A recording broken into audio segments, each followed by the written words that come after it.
स्वागत है आपका हमारे YouTube channel study with Rahul MRK UK 11 पे। इससे पहले संविधान के क्रम में हमने संविधान का विकास का जो क्रम था उसे देखा और आज हम देखेंगे कि संविधान सभा का गठन किस प्रकार से होता है और किस प्रकार से संविधान सभा का गठन एवं उसके निर्माण की जो प्रक्रिया है उसके संबंध में हम आज जानेंगे। तो आइए क्लास को शुरू करते हैं और संविधान सभा के आज का जो टॉपिक है उसे देखेंगे, भारतीय संविधान सभा का गठन एवं उसका निर्माण। शुरू करने से पहले आप सबसे पहले देखेंगे संविधान अर्थात कॉन्स्टिट्यूट। कॉन्स्टिट्यूट शब्द का तात्पर्य होता है शासन करने वाला सिद्धांत, अर्थात किसी देश का शासन जिन नियमों एवं सिद्धांतों के आधार पर चलाया जाता है उसे संविधान के रूप में हम जानते हैं। इंग्लिश में इसे कॉन्स्टिट्यूशन के नाम से जाना जाता है। हम देखेंगे कि सबसे पहले लिखित संविधान का जो साक्ष्य मिलता है, सबसे पहले लिखित संविधान किस देश का है तो वो है आपका अमेरिका।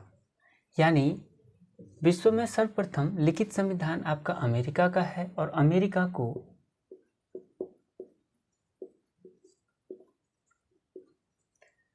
अध्यक्षात्मक सरकार का जन्मदाता माना जाता है। यानी अध्यक्षात्मक सरकार का तात्पर्य होता है जिस देश का सरकार प्रमुख एवं राष्ट्र प्रमुख या राष्ट्राध्यक्ष जो होता है वो एक ही व्यक्ति होता है, वहाँ पे अध्यक्षात्मक सरकार का अस्तित्व होता है। लोकतंत्रीय गणतंत्र की जननी के रूप में हमें पता है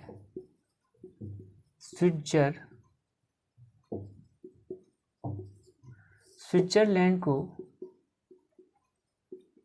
लोकतंत्रीय यानी लोकतंत्र की जननी के रूप में स्विट्जरलैंड को जाना जाता है विश्व में।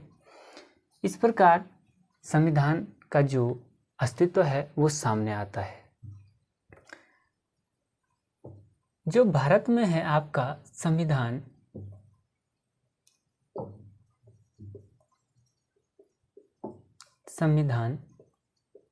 सभा, इसके संबंध में देखेंगे किस प्रकार से संविधान सभा का गठन होता है।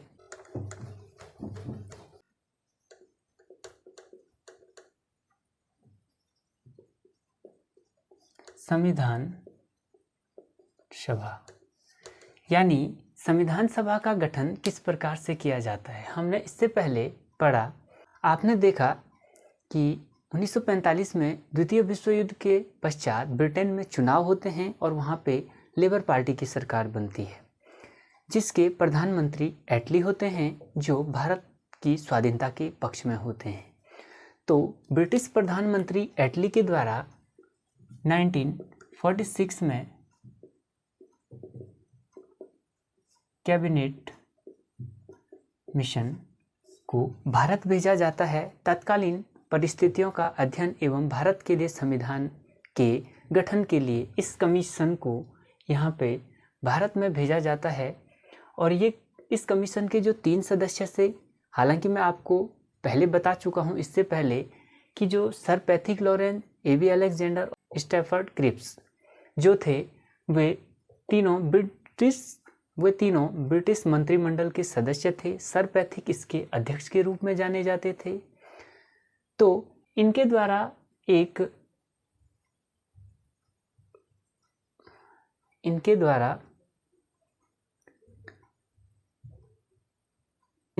यहाँ पे एक योजना प्रस्तुत की गई जिसे कैबिनेट मिशन कहा गया, जिसके तहत इस कैबिनेट मिशन के तहत भारत में संविधान सभा का गठन हुआ। संविधान सभा का गठन किसके तहत हुआ तो वो हुआ आपका कैबिनेट मिशन के तहत। कैबिनेट मिशन को देखा हमने। इसके बाद संविधान सभा के जो गठन की प्रक्रिया है वो प्रारंभ होती है और हम देखते हैं कि जब संविधान सभा का गठन होता है उसमें 389 सदस्यों को चुना जाता है। यानी जब प्रारंभ में संविधान सभा यानी संविधान के निर्माण के लिए संविधान सभा का गठन किया गया तो उसमें सभी वर्ग, सभी जाति धर्म के लोगों को इंक्लूड किया जाना था, ताकि भारत के संविधान को, यानी इतने बड़े देश के संविधान का निर्माण करना था तो हर वर्ग से लोगों को इसमें जोड़ा जाना था, ताकि कोई भी वर्ग इससे वंचित न रह सके। तो प्रारंभ में इसमें 389 सदस्य निर्वाचित किए गए और जो प्रत्येक सदस्य जो था वो 10 लाख की जनसंख्या का प्रतिनिधित्व करता था। तो इसमें जो सदस्य चुने गए, आप देखेंगे जो 292 ब्रिटिश प्रांतों से चुने गए, 4 सदस्य ब्रिटिश कमिश्नरी क्षेत्रों से चुने गए और जो 93 सदस्य थे वो देसी रियासतों से चुने गए थे संविधान सभा के गठन के लिए। जब इन सभी सदस्यों को यहाँ पे चुना गया, ब्रिटिश कमिश्नरी क्षेत्र का तात्पर्य है वर्तमान जो केंद्र शासित प्रदेश हैं, उस टाइम आपका दिल्ली, कुर्ग, अजमेर और जो चौथा था बलूच यहाँ पे देखने को मिलता है, जो 4 कमिश्नरी क्षेत्र थे। जो देसी रियासत के सदस्यों को संविधान सभा के लिए चुना गया, वे चुना गया आम सहमति के आधार पर। आम सहमति के आधार पर इन सदस्यों का चुनाव किया गया, देसी रियासत के सदस्यों का। और जो ये 292 ब्रिटिश प्रांत और 4 कमिश्नरी क्षेत्र थे, यानी कुल 296 पे चुनाव हुए। इन सदस्यों का चुनाव किया गया और किस पद्धति के द्वारा किया गया उसे भी हम देखेंगे। एकल संक्रमणीय समानुपाती मत पद्धति, यानी इस पद्धति के तहत इन सदस्यों का चुनाव किया गया। इस पद्धति के तहत प्रत्यक्ष या अप्रत्यक्ष रूप से इन्हें जनता के द्वारा नहीं, बल्कि जो उस टाइम विधानसभा या विधानमंडल थे, यानी विधानसभा या आपका विधान मंडल, इन सदस्यों के द्वारा एकल संक्रमणीय समानुपाती मत पद्धति के द्वारा संविधान के जो 296 सदस्यों का चुनाव हुआ था। और जिस पद्धति के द्वारा वर्तमान में हमारे राष्ट्रपति का चुनाव होता है, इसीलिए इस पद्धति के तहत संविधान सभा में इन सदस्यों को चुना गया। यानी यहाँ पे अभी तक प्रत्यक्ष रूप से जनता के द्वारा अपने प्रतिनिधि नहीं चुने गए थे, बल्कि इन्हें जो जनता ने विधानसभा और विधानमंडल में जो सदस्य भेजे थे उनके द्वारा संविधान सभा के सदस्यों का चुनाव हुआ। जब इनका चुनाव हुआ तो आप देखेंगे जुलाई 1946 में 296 सीटों पर चुनाव होते हैं, जिसमें से 208 सीटें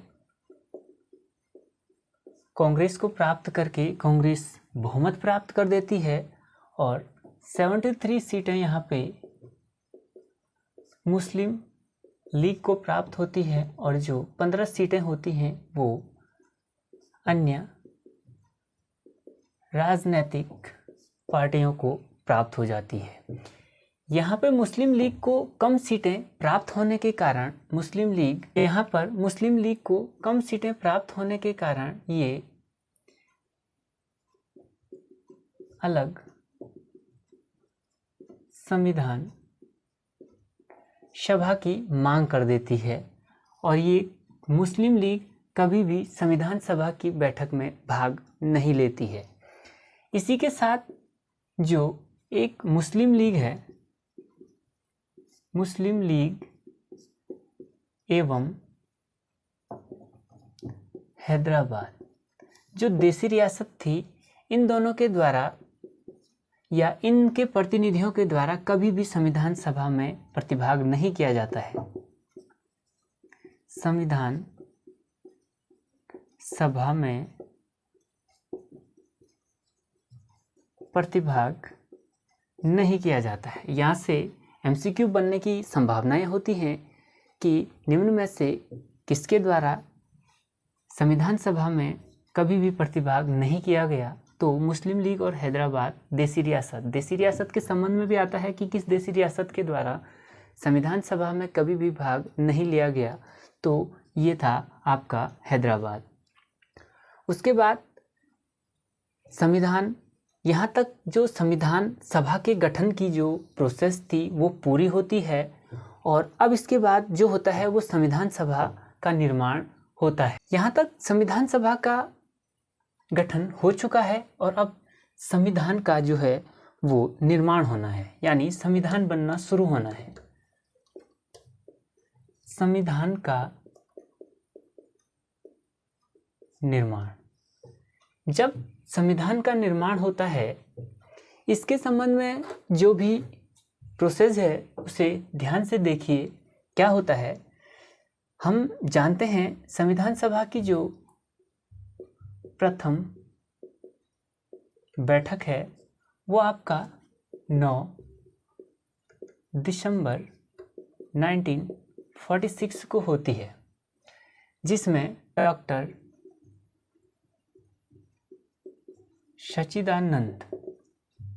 सच्चिदानंद सिन्हा को यहाँ पे क्या बनाया जाता है, अस्थायी अध्यक्ष के रूप में चुना जाता है। यानी जो संविधान सभा की पहली बैठक होती है उसमें डॉक्टर सच्चिदानंद सिन्हा को अस्थायी अध्यक्ष के रूप में चुना जाता है, क्योंकि ये इनमें सबसे वरिष्ठ नेता यानी इनके सबसे वरिष्ठ थे, इसलिए इन्हें अस्थायी अध्यक्ष के रूप में चुना जाता है। इसी के पश्चात आपका दूसरी बैठक 11 दिसंबर 1946 को होती है और जिसमें डॉक्टर राजेंद्र प्रसाद जी को स्थायी अध्यक्ष के रूप में नियुक्त किया जाता है और उपाध्यक्ष जो इसमें होते हैं, उपाध्यक्ष के रूप में HC मुखर्जी को यहाँ पे नियुक्त किया जाता है। इसी के जस्ट बाद 13 दिसंबर 1946 को संविधान सभा में पंडित जवाहरलाल नेहरू जी के द्वारा उद्देश्य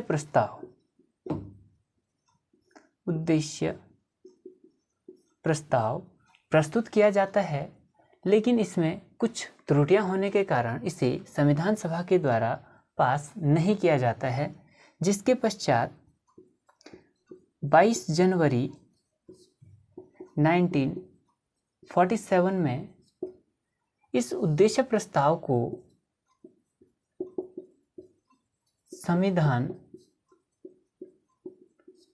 सभा के द्वारा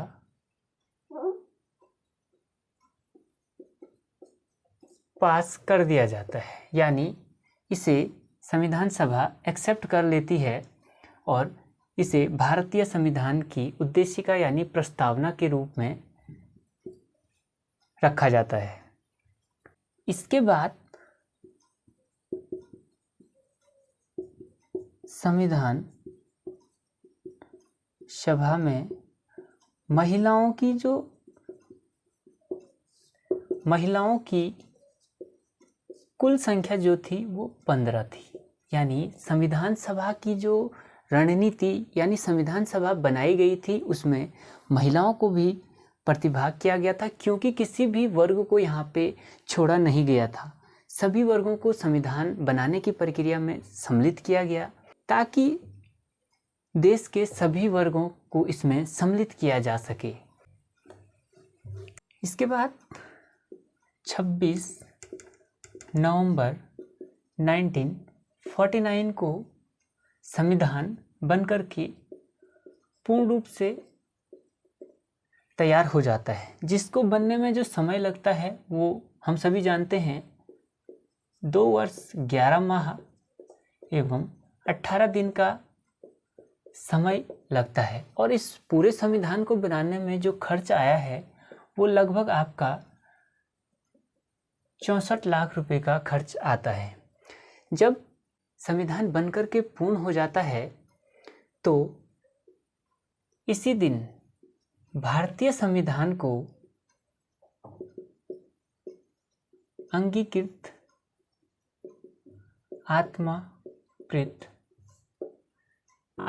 आत्मप्रीत एवं अधिनियमित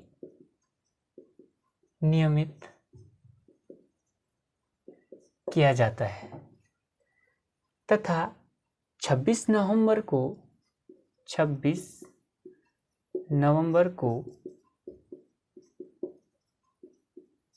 विधि दिवस के रूप में जाना जाता है, क्योंकि इस दिन हमारा संविधान बनकर के तैयार हुआ था, इसलिए 26 नवंबर को विधि दिवस के रूप में मनाया जाता है।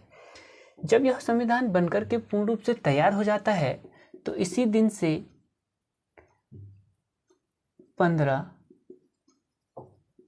अनुच्छेद लागू कर दिए जाते हैं। हालांकि संविधान 26 जनवरी 1950 को लागू होता है, लेकिन इस दिन से 15 अनुच्छेद लागू कर दिए जाते हैं, जिसमें नागरिकता, निर्वाचन, आपात उपबंध एवं अंतरिम संसद के जो आदि ये इसी दिन से लागू कर दिए जाते हैं। जिस दिन ये संविधान लागू किया जाता है उस दिन संविधान पे क्योंकि हमें पता है 1947 में भारत का विभाजन हो जाता है और भारत और पाकिस्तान 2 प्रांतों में बंट जाते हैं, यानी 2 राष्ट्रों में बंट जाते हैं।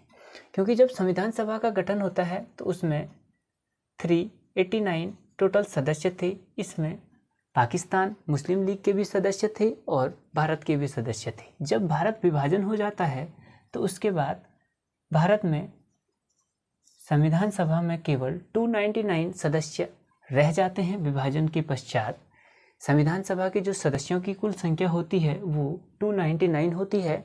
और 26 नवंबर 1949 को जब संविधान बनकर के पूर्ण हो जाता है और इसे अंगीकृत, आत्मप्रीत एवं अधिनियमित किया जाता है, संविधान की प्रस्तावना में आप सभी ने देखा होगा, क्योंकि NCERT सभी बुकों में संविधान की प्रस्तावना को फ्रंट पेज के अंतर्गत रखा जाता है, जो हमारे संविधान का एक सार के रूप में जाना जाता है। तो जब यहाँ पे संविधान पूर्ण बनकर के तैयार हो जाता है तो यहाँ पे 284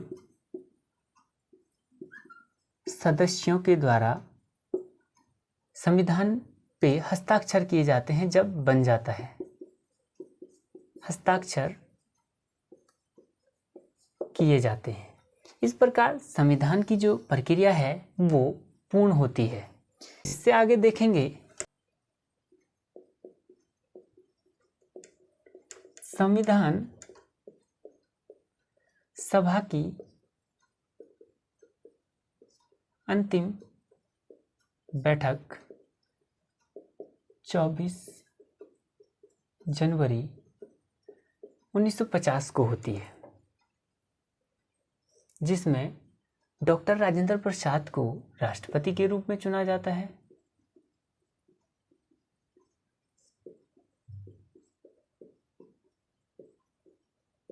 यानी डॉक्टर राजेंद्र प्रसाद इस दिन राष्ट्रपति के रूप में चुने जाते हैं और इसी दिन से 24 जनवरी 1950 से भारत का जो राष्ट्रगान है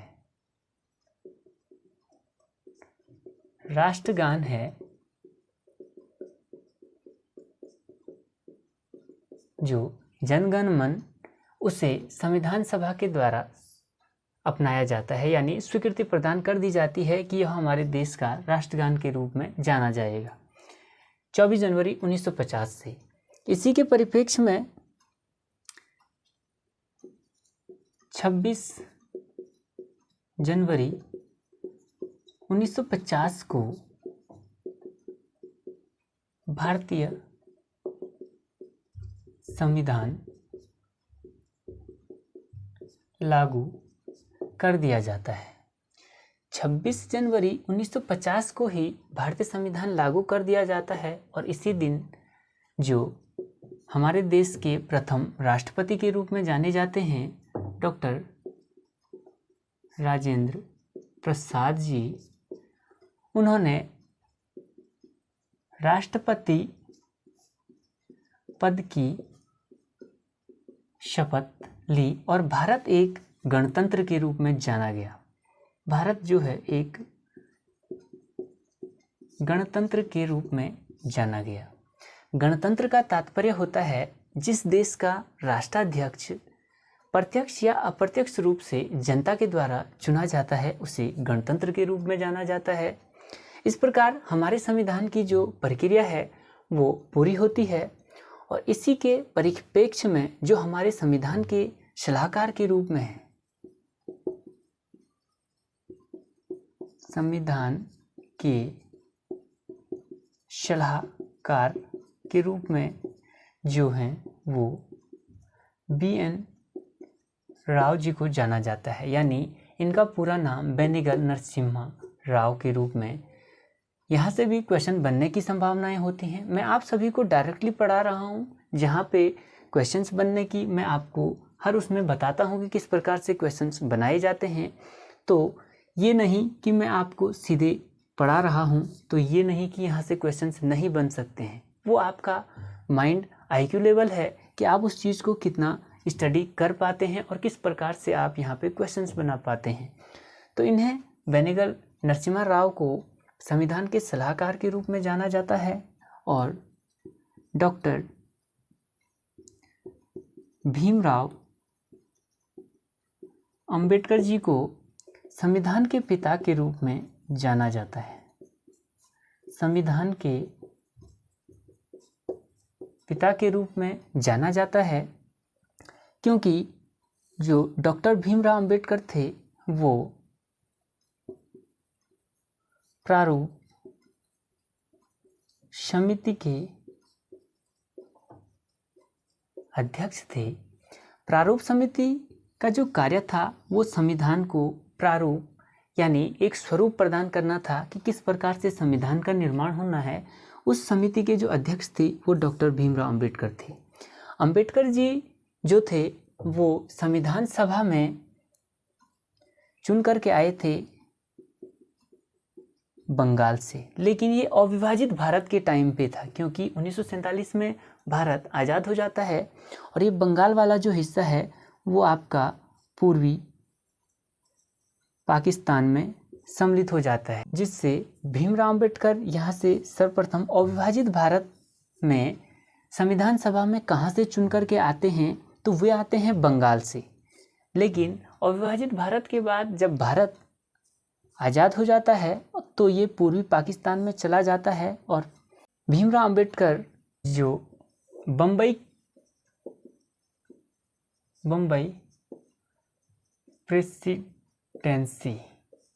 प्रेसिडेंसी की जो पूना सीट थी, पूना सीट से ये उपचुनाव लड़ करके पुनः संविधान सभा के सदस्य के रूप में चुने जाते हैं। इस प्रकार से संविधान सभा का निर्माण होता है। इस प्रकार से संविधान का निर्माण प्रारंभ होता है और जो मूल संविधान था, यानी जब संविधान बनाया गया था, मूल संविधान था, उसमें 395 अनुच्छेद यानी आर्टिकल 8 अनुसूचियां एवं 22 भागों में मूल संविधान को विभाजित किया गया था। इसी प्रकार वर्तमान में अगर हम देखते हैं, वर्तमान में जो हमारा संविधान है उसमें 395 आर्टिकल 12 अनुसूचियां एवं 25 भागों में संविधान हमारा उल्लेखित है। इस प्रकार हमने देखा कि संविधान सभा का गठन किस प्रकार से होता है और संविधान का निर्माण किस प्रकार किया गया। इसके बाद हम देखेंगे कि हमारे संविधान की जो प्रस्तावना है उसके सार को समझेंगे कि उसमें किस प्रकार से बातें कही गई हैं और हमारे संविधान की जो प्रमुख विशेषताएं हैं उनको आप सभी को नेक्स्ट वीडियो के अंतर्गत हम देखेंगे। और इसी वीडियो को समाप्त करने के साथ देखेंगे कि संविधान की प्रस्तावना किस प्रकार से इसमें उल्लेखित किया गया है। आप वीडियो पर बने रहें और अपनी पढ़ाई को आगे बढ़ाते रहें। इसी क्रम में आज की क्लास यहीं समाप्त करते हैं। मिलते हैं नेक्स्ट वीडियो में।